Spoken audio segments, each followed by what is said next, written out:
Football season in full swing, and if you're putting on a tailgate party this weekend, we have got you covered. Ann Reynolds and Chef Michael have the starting lineup for those hungry fans. Football Friday tailgating is brought to you by Angus Certified Beef. Taste the difference. There's Angus, then there's Certified Angus Beef brand. Available at Meijer.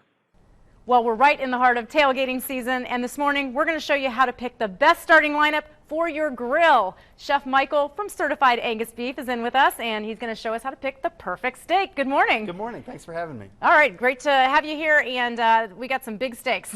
We do. We've got the starting lineup, the best that you're going to put out for the big game. Okay. I think it's a little intimidating when you go to the meat counter at Meijer. There's just a lot of great cuts, but you're trying to figure out what's the best one to bring home. Absolutely. So let's talk about the characteristics of each. Do you have any favorites out here that My you recognize? favorite that I recognize is the T-bone. T-bone, Okay. yeah. So you see the characteristic T in it. It's actually two steaks in one. That's what's kind of neat about All right. it. You've got a strip on one side and then a fillet on the other. Okay. If the fillet is really large, it'd be a porterhouse. Oh, wow. Okay.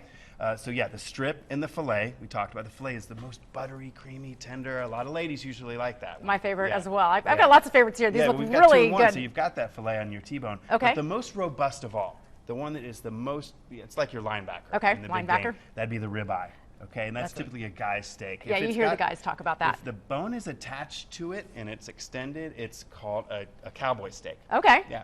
Okay, super. And these are like Fred Flintstone steaks. These are nice, thick steaks. How do you cook these? How do you make sure you're cooking these correctly on the grill? I use a really high heat grill to get Okay. a crust on the outside to contrast the wonderful tender inside. Okay, and how long would you say on some of these steaks? Right. Maybe. This large, sometimes it's 5 or 10 minutes on each side, and you may have to go to a cooler side to get it completely cooked throughout. To know it's done, I always use an instant read thermometer. I don't do any guesswork. Okay, that's super, because I think a lot of people do go out there and they just put it on the grill and then they accidentally burn it or don't get it done enough inside, so that's a great way to do it. Any spices you use? Real simple? You know, simple. I keep it simple. If you want to bring out the best in beef, salt and pepper's all you need. Okay, Certified Angus Beef, and it's only at Meijer? Only at Meijer. Thank you. All right, thank you so much for bringing these in, and of course you can always head to fox45now.com, check out Fox in the Morning, see more of these steaks. Thanks so much. Good stuff. We'll have to dig in and we'll have to cook them up.